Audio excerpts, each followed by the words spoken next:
चंद्र, तुम्हारी भव्यता ने तुम्हें अंधा कर दिया। तुमने अपनी शक्ति का दुरुपयोग किया और इसलिए यह श्राप तुम्हारी नियति बना। प्रभु, क्या कोई मार्ग नहीं जिससे मैं इस श्राप से मुक्त हो सकूं? तपस्या। केवल महादेव ही तुम्हें इस श्राप से मुक्त कर सकते हैं। जाओ पृथ्वी लोक पर और शिव की आराधना करो।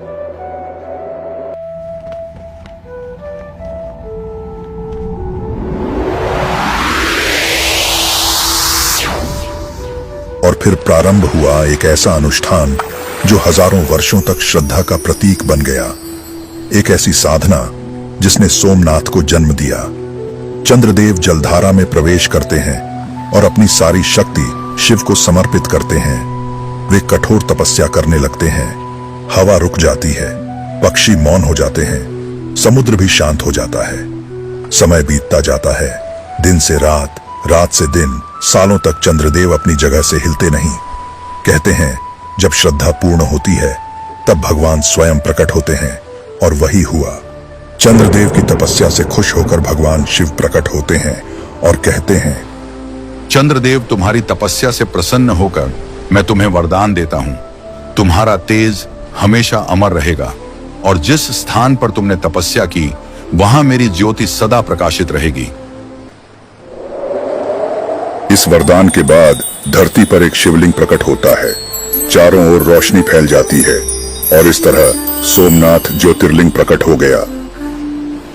वैदिक युग के बाद पहली बार 649 ईस्वी में वल्लभी के मैत्रिक राजाओं ने सोमनाथ मंदिर का पुनर्निर्माण किया था। निर्माण के समय सैकड़ों राजमिस्त्री, कारीगर, मूर्तिकार और वैदिक ब्राह्मण सोमनाथ मंदिर के निर्माण में लगे।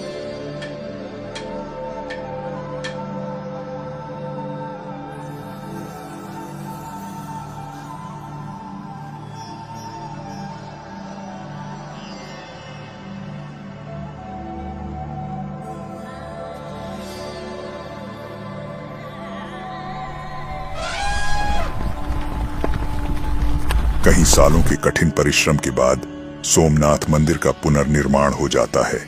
यह वह क्षण था जब सोमनाथ का पहला भव्य मंदिर पूर्ण रूप से खड़ा हुआ था। मंदिर के अंदर सोने की दीवारें, चांदी की जालीदार खिड़कियां और छत पर बहुमूल्य रत्न जड़े हुए थे। बाहर विशाल हाट बाजार लगा। इसकी इतनी प्रशंसा हुई जिसमें व्यापारी देश विदेश से आकर व्यापार तक करने लगे। सोमनाथ केवल धार्मिक स्थल नहीं बल्कि व्यापार और संस्कृति का एक भव्य केंद्र बन चुका था। सोमनाथ केवल आस्था का केंद्र नहीं था, अब वो भारत के सबसे धनी और वैभवशाली मंदिरों में से एक बन चुका था। लेकिन जहां समृद्धि ज्यादा होती है वहां किसी न किसी के लालच की दृष्टि भी जरूर पड़ती है।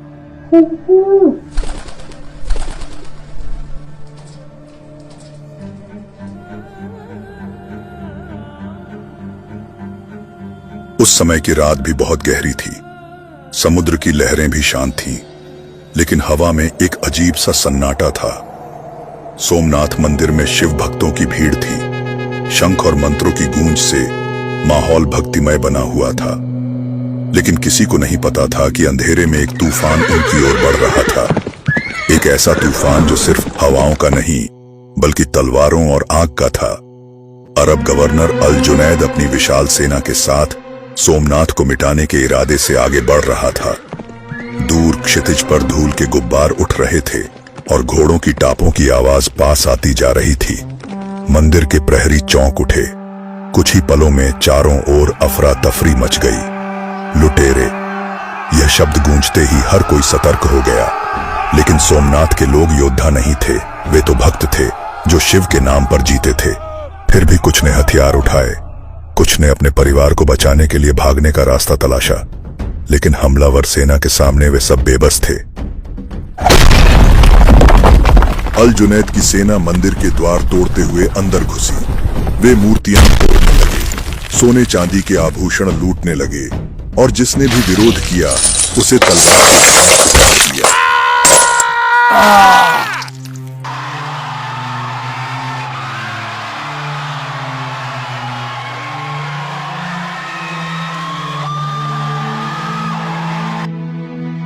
मंदिर के अंदर पुजारियों ने शिवलिंग के सामने खड़े होकर रक्षा करने की कोशिश की, लेकिन वे ज्यादा देर तक आक्रमणकारियों को रोक नहीं सके।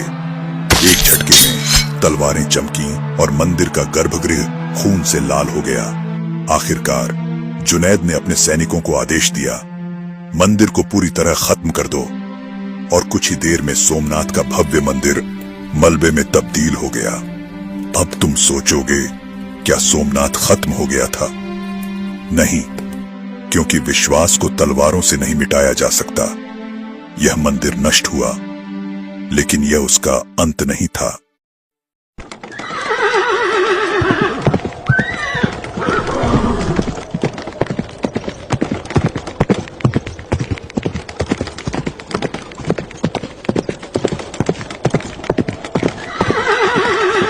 सोमनाथ को मिटाने वाले मूर्ख थे।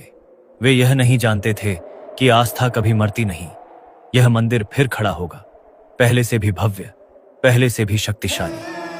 सन 800 ईस्वी में गुर्जर प्रतिहार राजा नागभट्ट द्वितीय ने फिर से सोमनाथ मंदिर का पुनर्निर्माण कार्य चालू कराया।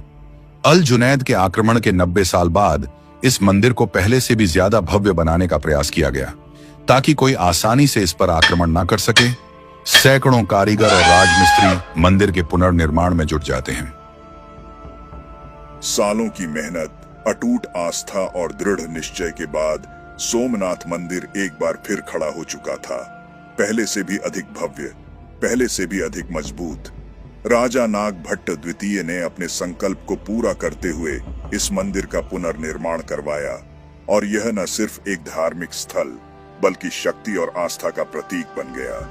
मंदिर की ऊंचाई बढ़ा दी गई, इसके चारों ओर मजबूत दीवारें बनाई गईं, और यह फिर से भारत की समृद्धि और गौरव का प्रतीक बनकर चमकने लगा। लेकिन इतिहास ने यह तय कर लिया था कि सोमनाथ की परीक्षा अब भी खत्म नहीं हुई थी। समय बीतता गया, शताब्दियां गुजर गईं। सोमनाथ में रोज हजारों श्रद्धालु आते, लेकिन फिर एक और अंधेरा इस भूमि की ओर बढ़ा। उसका नाम महमूद गजनवी।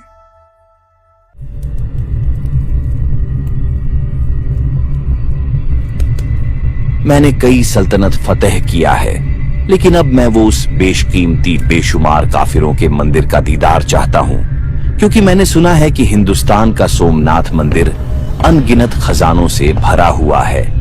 क्या यह सच है? हुकूमत शाह, सोमनाथ केवल सोने का मंदिर ही नहीं, बल्कि हिंदुओं की आस्था का सबसे बड़ा केंद्र भी है। उस पर फतेह हासिल करना इतना आसान नहीं होगा। तब तो इस सोच को मेरे हकीकत में तब्दील करना बिल्कुल लाजमी है। यह फैसला हो गया। मैं सोमनाथ पर चढ़ाई करूंगा और वहां के खजाने को अपने राज्य की शान बनाऊंगा। सन 1025 ईस्वी, गजनी का क्रूर शासक महमूद, वह अपनी 5000 विशाल सेना के साथ भारत की ओर बढ़ा।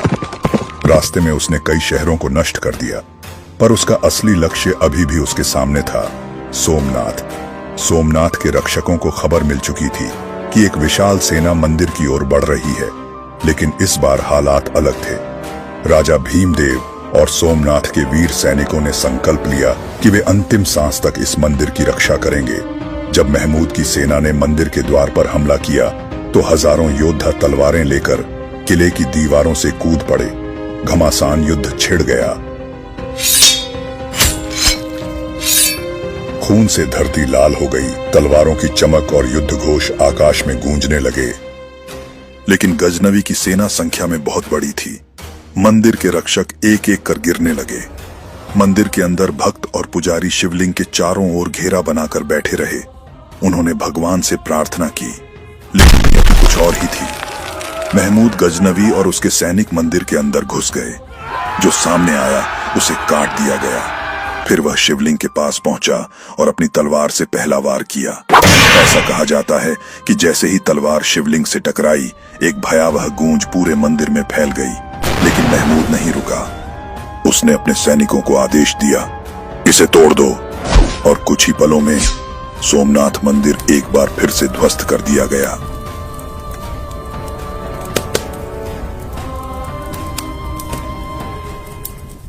वो इतना क्रूर इंसान था कि उसने सन 1011 ईस्वी में वर्तमान हिमाचल प्रदेश में स्थित कांगड़ा के मंदिरों पर भी हमला किया था, जहां अपार संपत्ति थी। इस हमले के बाद उसने सोने और चांदी की हजारों मूर्तियां और कीमती रत्न लूट लिए। तब भी उसका मन नहीं भरा था तो उसने 1018 ईस्वी में मथुरा और कन्नौज के मंदिर पर हमला किया था। मथुरा हिंदू धर्म का एक महत्वपूर्ण तीर्थ स्थल था, जहां कई मंदिर थे। गजनवी ने यहां हजारों मंदिरों को तोड़ा और लूटा। उसने मथुरा के सबसे बड़े मंदिर को जलाने का आदेश दिया और उसकी संपत्ति लूटकर गजनी भिजवा दिया। इसके बाद उसने कन्नौज पर भी आक्रमण किया, जहां कई मंदिरों को ध्वस्त किया। कुल मिलाकर महमूद गजनवी ने भारत पर कुल 17 बार हमला किया था। उसने उत्तर भारत के कई मंदिरों को नष्ट किया और भारी मात्रा में सोना चांदी लूटकर गजनी भेजा। महमूद गजनवी का मकसद भारत पर शासन करना नहीं था, बल्कि धन और मंदिरों की लूटपाट करना था।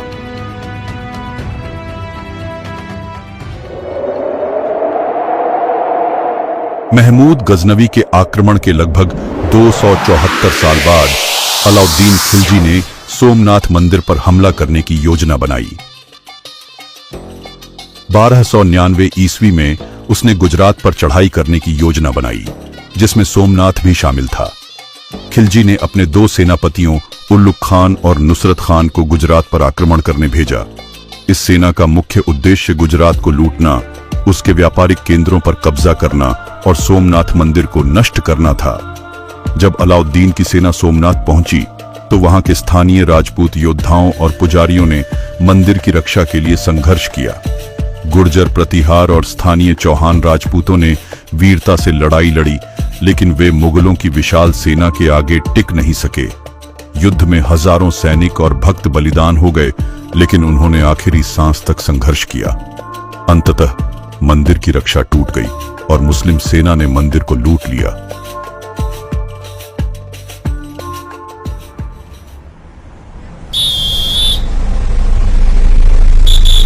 सोमनाथ मंदिर वाले सवारी उतारो, जल्दी उतरो, जल्दी। हुर्रे, याहू, दादू, हम पहुंच गए मंदिर। हाँ जी, चलो।